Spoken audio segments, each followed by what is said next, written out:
आणि मग सीझरसाठी आपल्याला वेगळी भूल द्यावी लागते. आपण ते पेनलेसचं इंजेक्शन काढून टाकलं, तिला बसवलं होतं आणि मग पाठीतनं परत स्पायनल एनेस्थेशिया म्हणजे पाठीतनं इंजेक्शन देऊन भूल दिली.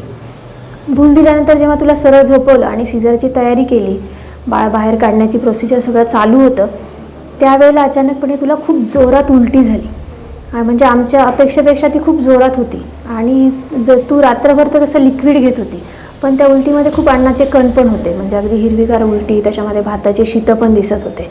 तर मग त्यावेळेलाच ॲनेस्थेटिस्टला असं वाटलं की नाही, आता ही जी उलटी झाली आहे, तर कसं पेशंट गुंगीमध्ये असतं तर ती उलटी गिळण्याची शक्यता खूप जास्त असते आणि श्वासनलिकेमध्ये अडकण्याची खूप शक्यता असते.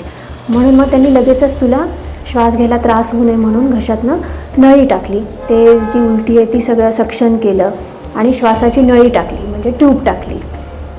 मग बाळ बाहेर आलं, सीझर झालं, बाळ बाहेर आपण पिडियाट्रिशियनकडे दिलं, बाळाचंही काही अडचण नव्हती. त्याच्यानंतर एक 5-10 मिनटामध्ये मात्र मग थोडासा तुझा BP कमी झाला होता. श्वास घ्यायला तर नळी टाकलेली होती, त्यामुळे तो काही प्रॉब्लेम नव्हता. मग हे सगळं असं पुढचे काही कॉन्सिक्वेन्सेस होऊ नये म्हणून मग आपण दुसरे एक ॲनेस्थेटिस्टला मदतीला बोलवलं. डॉक्टर अमित तिथं होते, सगळे स्टाफ पण होते. मग BP वाढवण्यासाठी औषधं दिले, ऑक्सिजन तर चालू केलेलाच होता. हे सगळं चालू होतं, सीझरही पूर्ण झालं.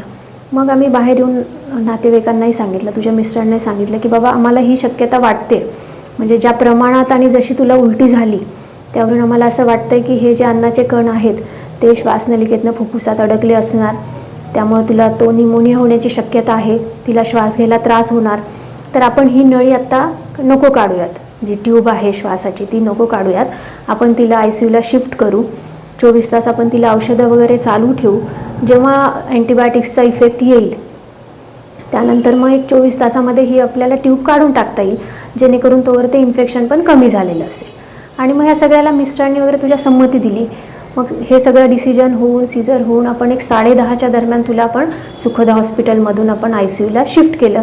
एक 15-20 मिनटामध्ये आपण तिकडे पोचलो होतो. त्यावेळेला मी आणि ॲनेस्थेटिस्ट पण डॉक्टर ॲनेस्थेटिस्ट पण सोबत होत्या आणि मग तिथं एक 11च्या नंतर मग आपण पुढची ट्रीटमेंट तिकडे चालू केली.